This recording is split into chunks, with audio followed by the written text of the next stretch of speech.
Alrighty. Hi, guys. Welcome to our Monday Live. If you're new here, it happens every Monday, 9 p.m.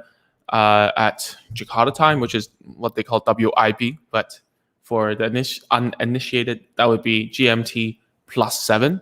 Okay. So if you're in the US, that's basically 9 a.m. in the morning EST. Okay.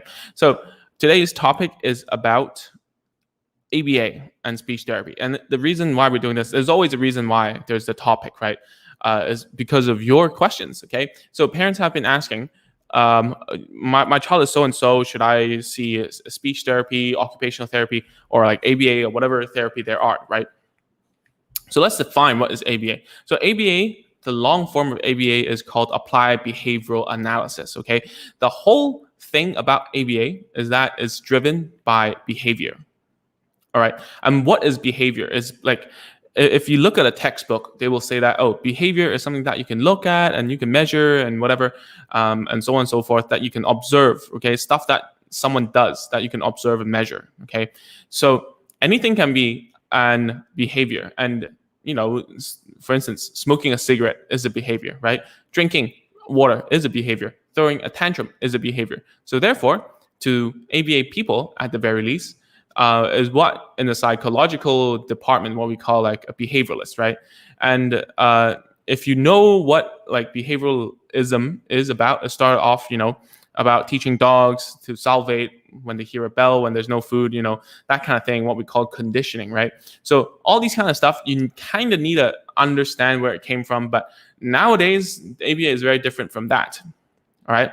Very different from teaching like mouse how to go through a maze or something, that kind of stuff is helpful in terms of theory.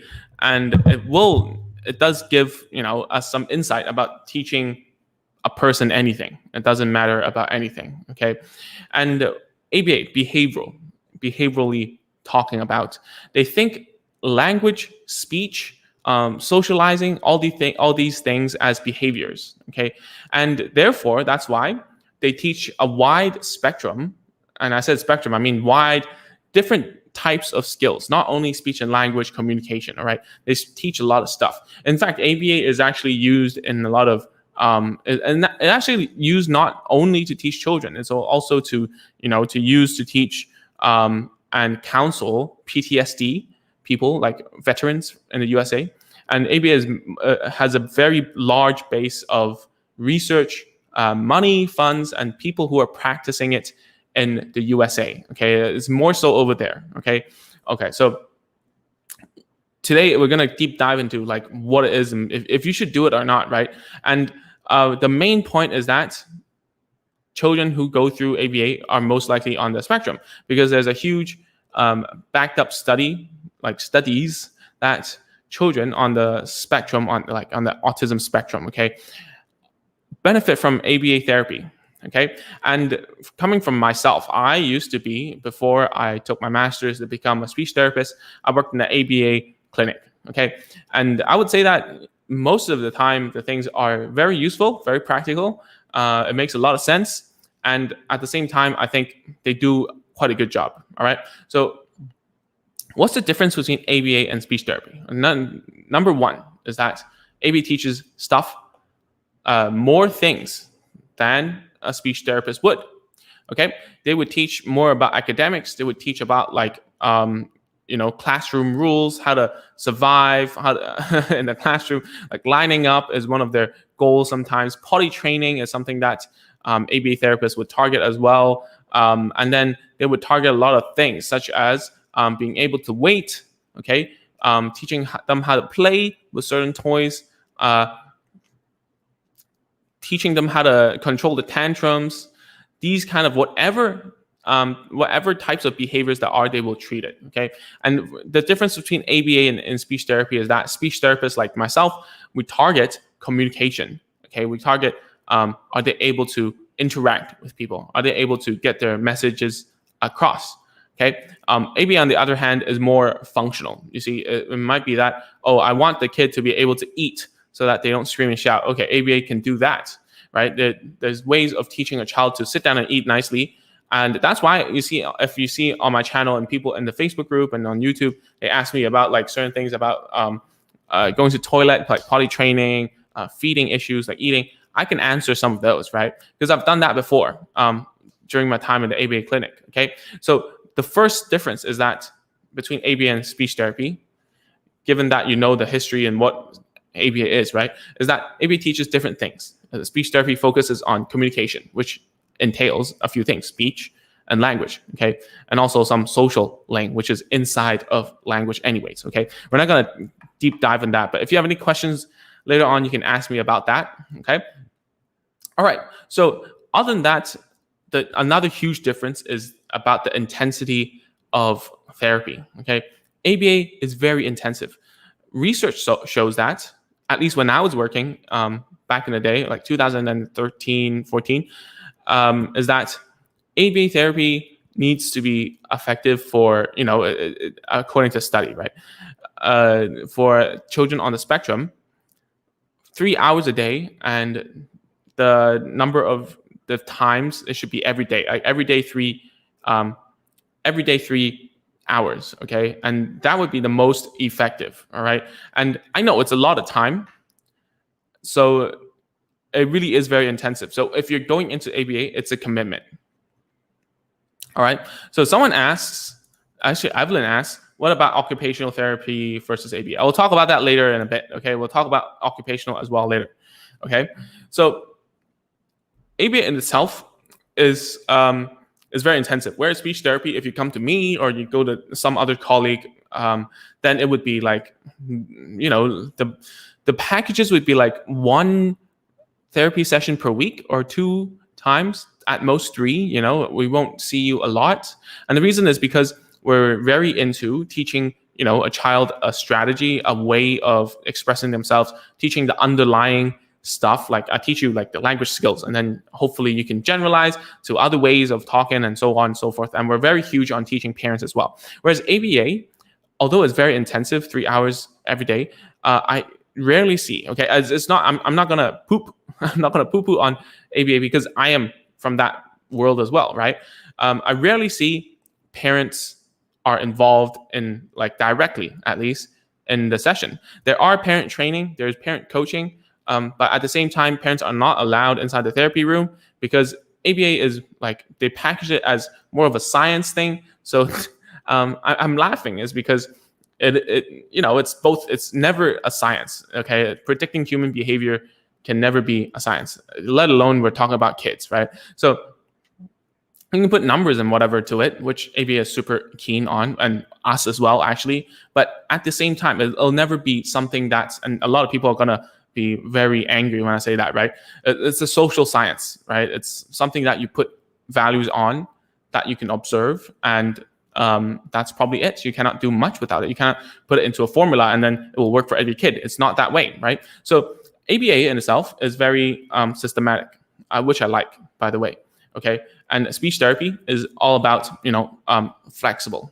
Am I able to like teach them an underlying way of doing so that they can, like, later on they can generalize that and use it in other places, right? So talking about parent training and ABA, yeah, rarely, like there is, right? But there's no direct training. With the year I was in ABA, right? Basically, I've only worked with parents, like only one parent out of all the cases that I had. And I had a lot of cases. And the only reason is because I'm a guy, first of all, and it's not easy to work with autistic children, right?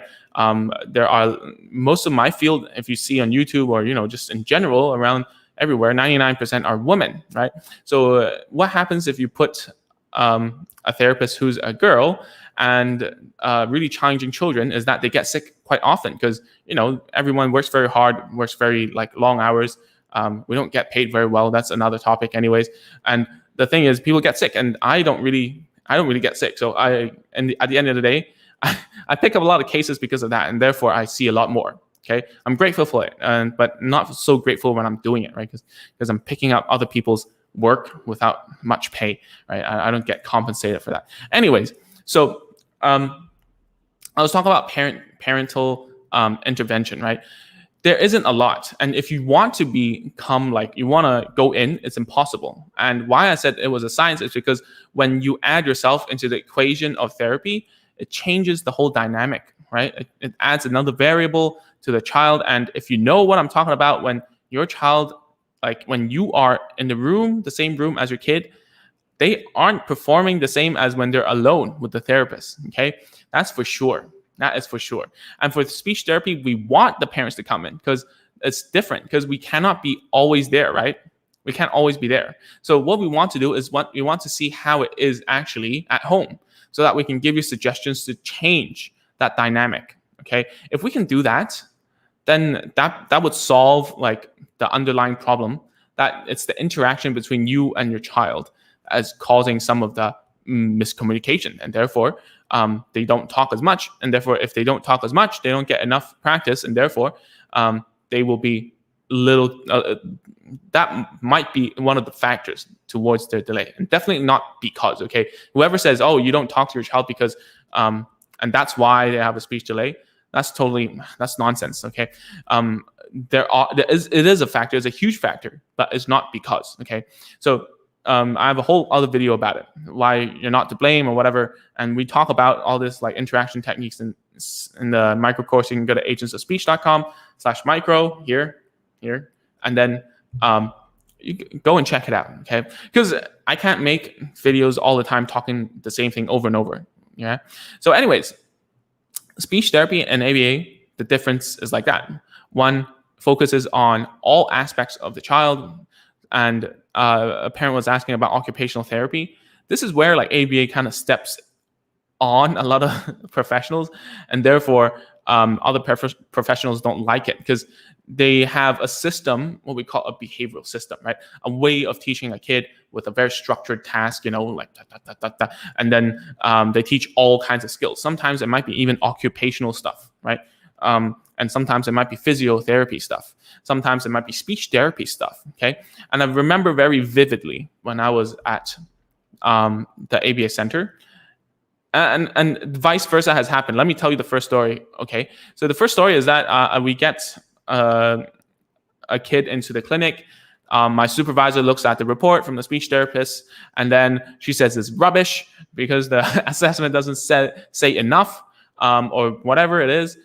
They don't really understand what they mean by certain words, which I think is a huge problem, by the way, in the field of children, like teaching children. Why would you try to say such jargons to people who don't understand stuff, right? So, anyways, this kid went on. We thought that he was nonverbal. He would go ba ba ba ba ba ba ba ba like that, right? He kept on saying ba for everything, and we thought he had no words, right?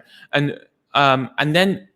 So the speech therapist taught him to use like an open palm gesture like that, and say yes like that, and some gestures basically just so that he can talk, right? So my supervisor was like, that's stupid. Why would you do that? Teach him the speech, right? So then on, we realized all the ba was actually words, okay? And why we know it is because his stress and his tones were correct.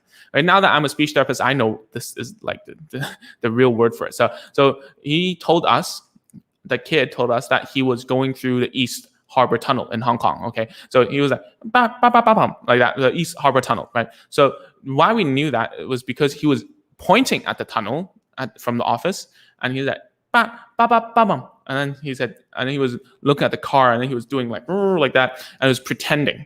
And there we knew that he's actually, his language was fine. It was a speech problem. And then my supervisor said, hey, that's stupid. The speech therapist didn't do anything to help with his speech, but he went on to do gestures. That's just crazy. Okay, that's story number one. I'm gonna come back. Okay, the story number two is when I became a speech therapist and I started to get cases from ABA centers. All right. And I would say I'm very lucky that where I worked for ABA was actually very good. Okay. When I started to get cases from other clinics in ABA clinics, right? It was just a nightmare, I would say sometimes. And the reason is because in every profession, in our profession, right? Even for me, I cannot say I'm like a perfect, superb therapist, right? I mean, I'm still learning a lot of stuff. But there are places where they don't know that they're not doing the right thing, or like, like every therapist would say that, oh, I'm doing a better job than the other one. They don't know what they're doing, right? So anyways, it might be the case that I am looking at it wrongly. So don't take my word, like word for word. What happened was that I looked at the report. I looked at their individualized educational plan, IEP, right? And then I looked through everything, and it was just very, very, very astounding. Okay. So one of the goals was, like, I still remember it word for word, and this is what it wrote. And I'm not going to tell you the name of the clinic or the name of the kid or whatever, but the kid is like 4, nearly 5. He speaks in sentences. He can answer a lot of questions. He's working with me on, like, back then, like 2 years ago, he was doing stories with me, right? And then on the ABA sheet, it says that the kid will increase his play skills. And what the play skills is that they sort it into fine motor and gross motor. For those who don't know what it is, it doesn't matter. Just listen to this goal, okay? They wrote, this kid will crawl on his belly for 1 meter to retrieve something. Okay, so if you can imagine it, his belly is on the floor. He's mopping the floor for free in the clinic, right? And then he's trying to grab something while he's crawling on his belly. How is that play skills? Like, number one, like, it's impossible, right? It's impossible as playing. Okay, and then the thing is, why is that a goal, right? It's impossible for someone to do that. So my point being is that when you're doing ABA and you look at speech therapy goals, it doesn't make sense, right? When you're doing speech therapy and you look at ABA goals, it doesn't make sense either. Okay, that's point number one. Point number two is that there are good therapists and therapists who aren't doing their jobs well enough. I'm not trying to say, sometimes people say, oh, I'm stepping on other therapists or whatever. I'm not. I'm quite junior myself. Okay, I'm still learning a lot of stuff. And I seek for advice as well, okay? And if I don't know something, I really don't know, and I refer it to someone else, and I ask them for their opinion, okay? Sometimes I even ask for supervision, okay? And enough of that, trying to protect myself. I'm going to keep on going. Basically, for ABA, you have to be very, very, very, very, very, very, very careful. And the reason behind why there's a distinction between ABA and speech therapy, why speech therapists you can be a little more relaxed and you can be okay, is because, hey, we have to go to like a master's program, and we also have to go through like placements and get our hours and have supervision from people of different fields, fields as in like maybe like someone who's specialized in toddlers, someone who's specialized in like kindergarten kids and primary school kids, right? We needed input from other people to tell us what to do and to learn from it, right? We had placement hours. Whereas ABA, pretty much anyone can do it fresh grad. I was a fresh grad when I went into ABA, right? With my first clients, I had no prior experience. I relied on my supervisor, which is very good, by the way. If you have a very good supervisor in ABA, they can turn things all around, right? But what I'm saying is you have to be very careful about how you select a clinic for ABA, okay? And I'm saying this because I've had bad experiences working here in Jakarta and also in Hong Kong. And sadly enough, they are the same brand, okay? And there are other smaller ABA clinics that can be very, very good that I've worked with. I've referred to people with, I've asked them to help me out and teach me some stuff, and vice versa. But at the same time, they are very, I would say, disappointing clinics out there that I would never recommend anyone to. And that's the same for any industry. I don't say this to mean, it's not all flowers and butterflies in any industry, right? There must be some places where you don't want to, touch, right? So what I'm trying to say is you have to be careful about ABA. The quality by itself is much hard to grasp because there's no sort of regulating body. Whereas speech therapy, I'm saying we go through a master's degree, and we also have some sort of regulatory body in the city, right? Someone who is like looking after our registrations, make sure that we go through continual education and so on. But ABA, there isn't, okay? So the bottom line is both therapies will help your child immensely if you choose the right person. Obviously, that's down to luck and research and whatever. Um, and also, uh, ABA will help you out a lot in terms of behaviors, in terms of tantrums, disruptive behavior. Hitting, spitting, biting, all that stuff. Toilet training, everything that you can think of that you need to be fixed, you can give it to an ABA therapist who can analyze the behavior and come up with a plan. All right. And ABA is more of a done for you service, done for you. Okay. More of. I'm not saying it's totally done for you because there's still parental training that you still have to go through if you go to a good clinic. Okay.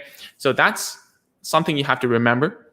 Okay. It's not totally done for you. No therapy out there is totally done for you because at the end of the day, your child goes home, still your problem, right?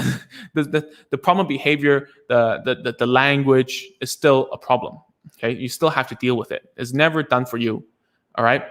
And someone will say, oh, just get someone to like sit in our house and be there 24/7. Okay. What if that guy leaves, right? Happens all the time. Okay. So ABA is more done for you. Okay, you can ask your child. You can ask them to take your child 3 hours or 6 hours a day, a full day, to look after your child and teach them everything that they need in order to survive in school and learn to cope about this world. Because at the end of the day, people like children who go to ABA are most likely children on the spectrum, right? Because research says so, and some clinics only accept children on the spectrum.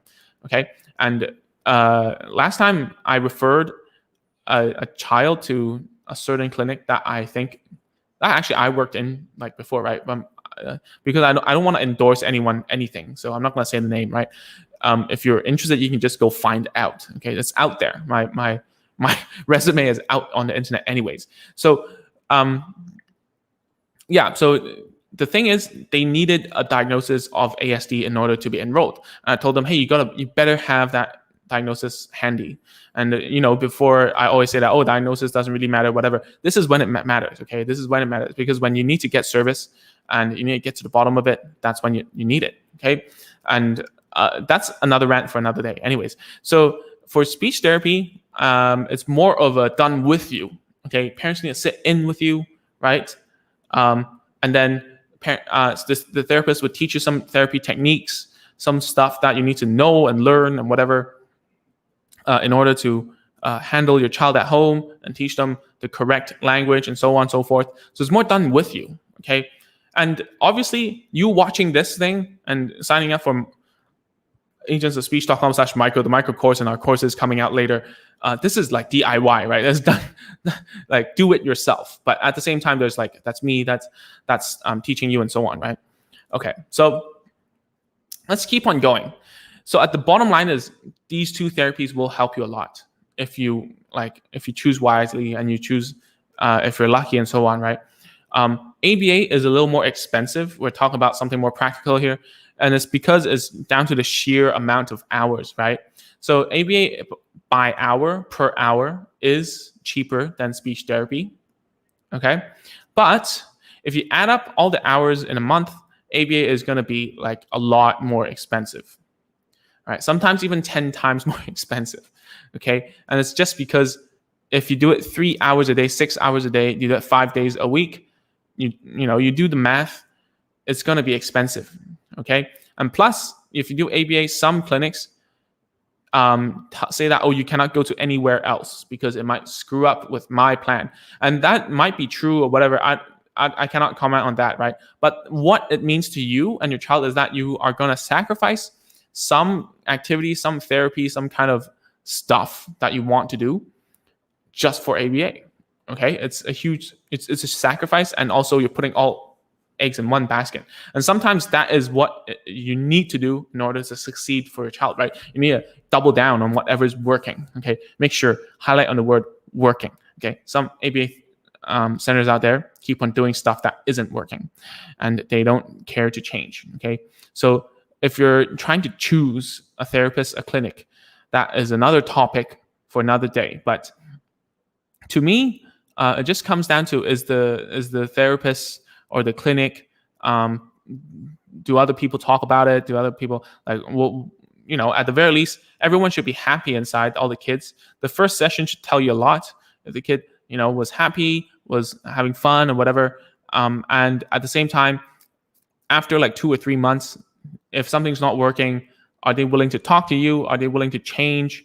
Or are they shooting you down and telling you that, we're going to keep on doing it until it works? And even if they do they give you a good reason? Okay. Because I also sometimes shoot down parents and say that, hey, I'm not going to change. This is what we're doing, and this is why. Okay. And usually parents are very on board when I say that. But I don't know. Sometimes parents come to me and then something happens, and I don't blame the therapist, right? But parents do not understand why it's happening. Okay, so hopefully this is pretty much a roundup about ABA versus speech therapy, right? ABA is more about like teaching autistic children. Speech therapy is more a huge spectrum of communication problems like stuttering, right? Like articulation disorder. Someone on the group the other day asked about initial consonant deletion. ABA people won't know about that. It's basically just a speech problem where you delete the first sound. When you say dog, instead you say og. That's initial consonant deletion, right?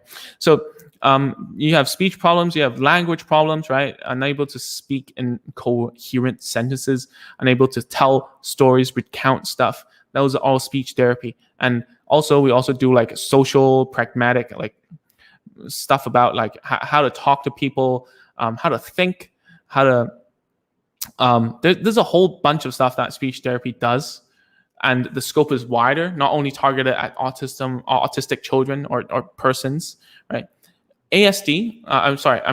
ABA is very singular focus at serving one type of population, but serving them in all aspects of their life nearly. Okay, so that's the distinction. Okay, let's answer some questions now. Are you in Canada? No, I am not in Canada. I am in Southeast Asia right now.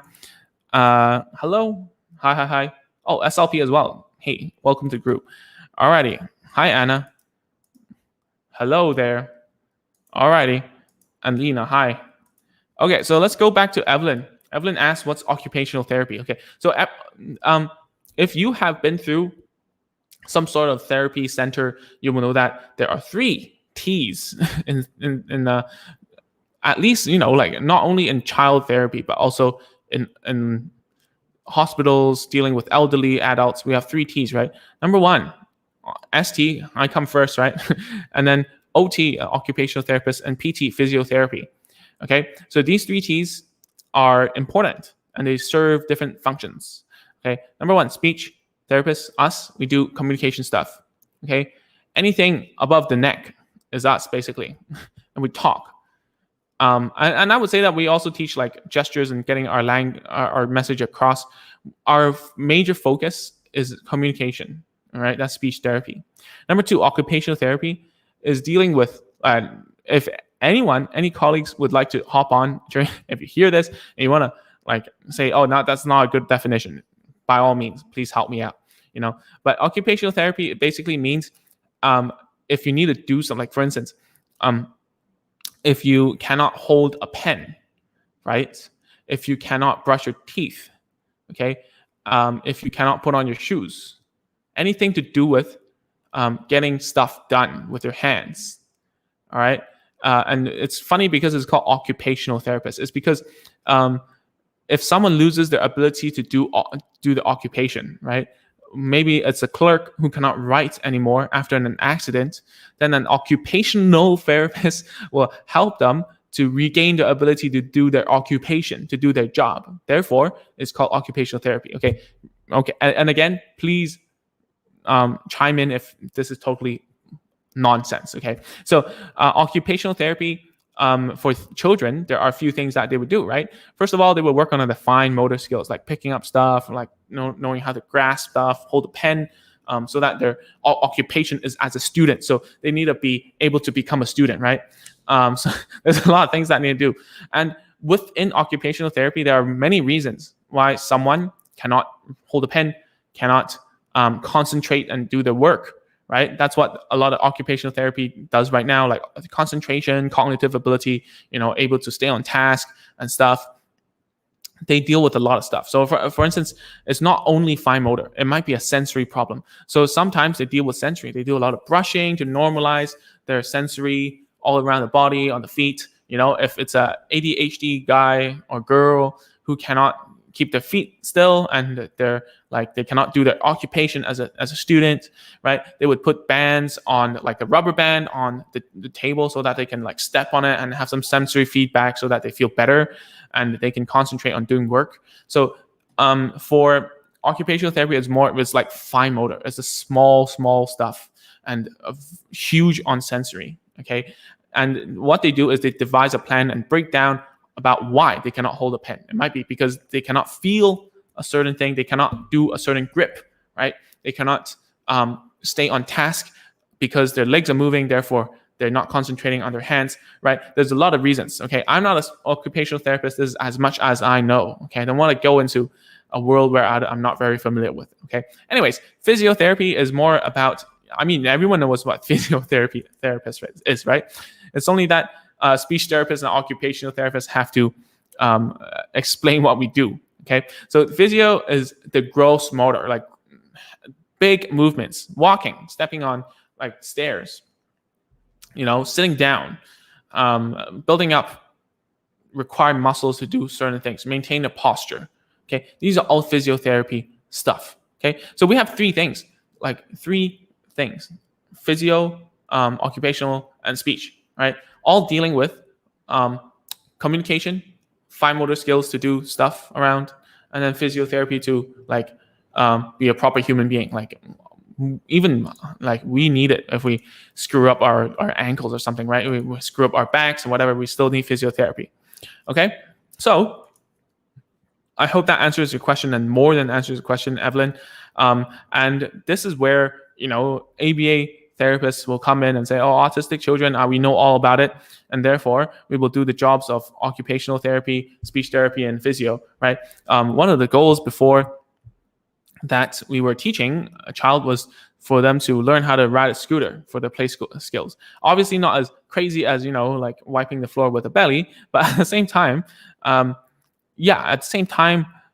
we do go into the realm of physio. We do go into the realm of occupational therapy, right? Because we do teach them some like fine motor imitation, right? They have their own words in ABA. It's their own world. Okay. So now I pretty much have covered all I wanted to talk about today about the difference between ABA and speech therapy. And hopefully it can help you to understand more about what the stuff is, right? And at the end of the day, ABA and speech therapy, they are not mutually exclusive. And I realize I said something that maybe not everyone will understand. So what I mean is, like, someone can do ABA and speech at the same time, but they have to work together. They cannot do conflicting goals. Okay. What if I'm doing a lot of gestures? I'm teaching the mom and the kid, you guys do some like sign language, teach you some sign language, you use it to talk at home. And then in ABA, they teach PECs, right? Then it would be very conflicting, because which system do you want to use, sign language or PECs? So therefore, professionals need to talk to each other, read each other's notes, and understand what you guys are doing, right? What I'm doing, what you're doing, what the parents are doing, and we have to align each other, or else it's just gonna be like you're stretching your kid like three directions. You don't even know what you're like, how you're gonna achieve. So let's see what Lena is saying. Okay, so Lena says, if a child has behavioral problems, can a speech therapy be done a little bit strict or using some ABA way? Yeah. So obviously, Lena is a very she's a very experienced mom, and she's saying this to lead me to talk about like the styles of therapy, basically. So yes, of course. So ABA is famous, and I use a lot of ABA techniques myself during speech therapy. Okay, and particularly if we're dealing with like a speech issue, like for instance, if an autistic child comes my way around 5 years old, they cannot do the L sound, like that, and they've been doing ABA for a long time and it's been working, I'm not going to try and be lovey-dovey and natural and stuff. I'm going to be strict and ask what techniques they were using in ABA that were useful in keeping him in check, right? Because it's not going to be effective at all if I don't. My job, okay, is to at that point in time is to help them to create to correct their speech sounds. So if they come to me with the L sound that's not pronounced correctly, it's my job. It's not the ABA therapist's job or anyone's job.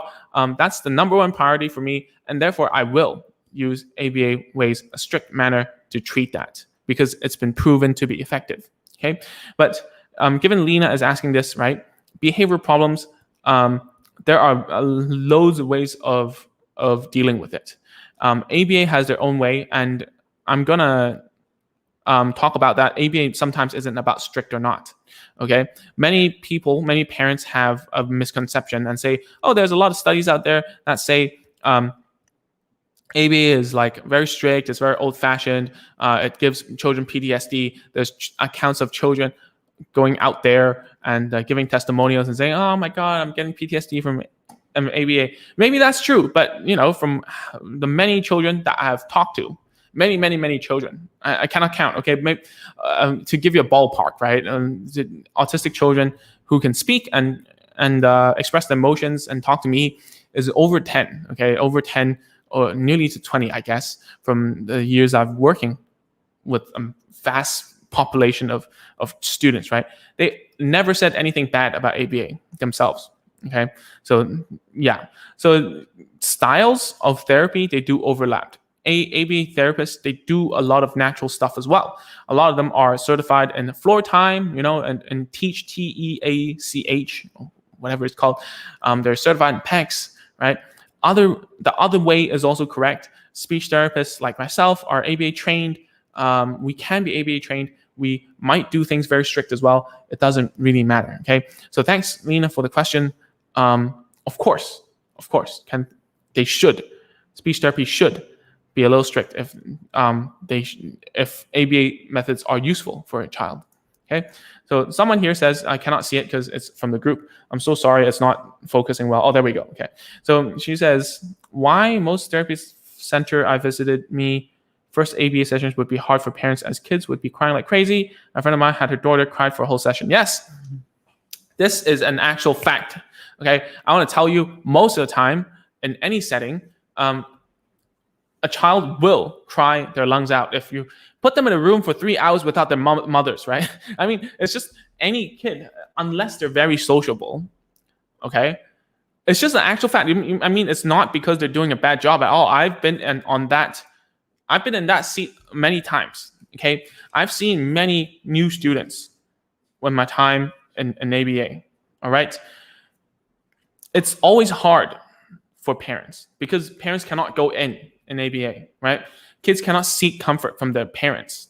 Okay, and kids are, if they need therapy, it means that they're lacking in some way, right? So if you put them inside of ABA for 3 hours with a stranger, and usually ABA centers, they have multiple people and it's noisy and there's a lot of kids running around, and you're inside a room where, it's cold, the air is kind of stale, it smells of disinfectant.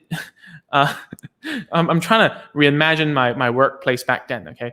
And then, when you cry, the walls bounce back the sound and then you hear the echo. Is not pleasant the first time, okay? It really isn't pleasant. Any kid, not only if they're on the spectrum, okay? Even one of my bosses before, they asked for their children and also their friends' children to come so that they can give us an idea about how normal children, typical children are. And I'm very grateful for that, because even for those typical children, the first time they came in, they were crying because their moms weren't there. Okay, it's just as simple as that. All right. So it will be hard for parents. A speech therapy is much easier because the parent should come in, and I would want to watch the child and the parent interact and give some feedback there. So we've already soothed them by doing that, right? And it's just like that. So most of the time, not most of the time, like maybe 10% of the time, children do still cry on the first session for me as well. Okay, and it really is up to the therapist's skill, right? and what kind of toys and what kind of treats you have inside that can calm them down. Okay, so This is a very good, very, very, very, very, very good question. Okay. It does happen. It will happen. Sometimes children will take like 2 months to get used to a place, not only in the ABA center, but like a child care, like a kindergarten. It really comes down to how flexible your kid is. Okay. And it's the same when they have to leave somewhere, like leave the ABA clinic to go somewhere else. They will cry as well because it's different. All right. So that's a good question. If you have any more questions, please throw it my way. Right. And if you haven't, you should really consider going to agentsofspeech.com/micro, because it gives you like basically all the advice that I know about how to talk to a kid, how to promote language at home. And I've been giving this advice forever. Okay. And I really believe from what parents tell me, it works.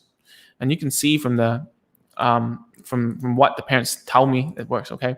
So I don't think there are any more comments here. You can continue to put comments in this comment section. You can ask me questions, give me feedback, put statements. If you don't agree, then that's fine. You can not agree as well. It doesn't matter. We all hear free speech. So that's all for tonight. Thank you for tuning in. Well, we went on live for 40 minutes. So if you like and want to know more about like ABA and like speech therapy, then you can like comment below and I can do another live about it. It's something that I can go on and on and on and on about. It's basically my work, right? And also, just let me know what other questions you have, and I can make videos about it as well. Okay. Last of all, really need to check out agentsofspeech.com/micro. That's all I'm going to say. Good night, guys, and maybe good morning in the USA, okay? Or Canada. And I don't know what time it is in Europe. See you guys. See you next Monday or next Sunday, depending where you are. And have a good one.